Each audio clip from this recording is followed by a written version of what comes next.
ನಾವು 1 ಲೋಟ ಹಾಲು ಹಾಕೊಳ್ಳೋಣ ಫಸ್ಟಿಗೆ.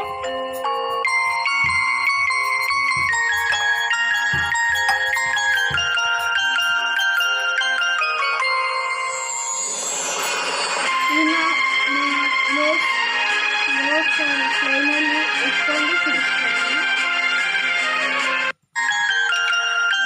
ಈಗ ಹಾಲು ಕುದೀತಾ ಇದೆ, ನಾವೀಗ ಶಾವಿಗೆ ಮಿಕ್ಸ್ ಮಾಡ್ಕೊಳ್ಳೋಣ.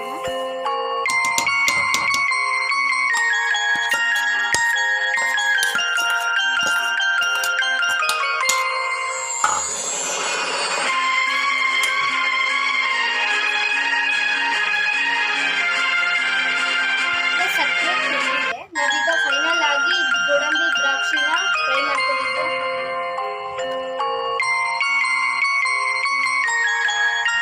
ಮಿಕ್ಸ್ ಮಾಡ್ತಾ ಇರೋಣ. ಇವಾಗ ಅದು ಗಟ್ಟಿಯಾಗ್ಬಿಡುತ್ತೆ.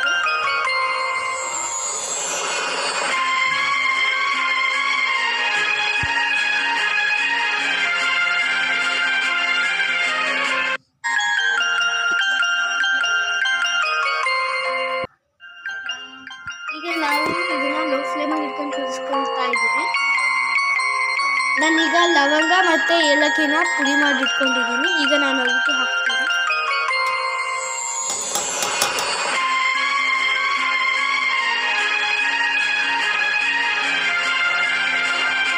ಲೋ ಫ್ಲೇಮಲ್ಲಿ ಇಟ್ಕೊಂಡು ಇದನ್ನು ಕೂಡ ಕುದಿಸ್ಕೊಳ್ಳೋಣ.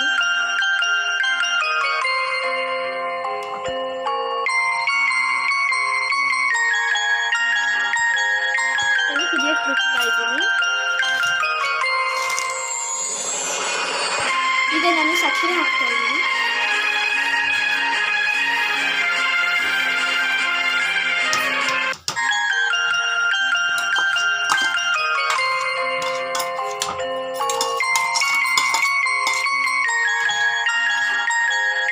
ಸಕ್ಕರೆ ಹಾಕಿ ಸ್ವಲ್ಪ ಮಿಕ್ಸ್ ಮಾಡೋಣ.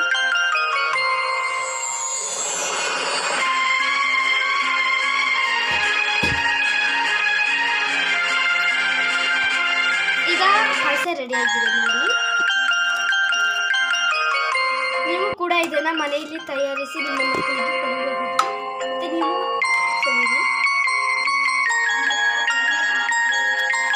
ಈ ವಿಡಿಯೋ ನಿಮಗೆ ಇಷ್ಟ ಆಗಿದ್ರೆ ಲೈಕ್ ಮಾಡಿ, ಶೇರ್ ಮಾಡಿ, ಕಮೆಂಟ್ ಮಾಡಿ, ಸಬ್ಸ್ಕ್ರೈಬ್ ಮಾಡಿದ್ರೆ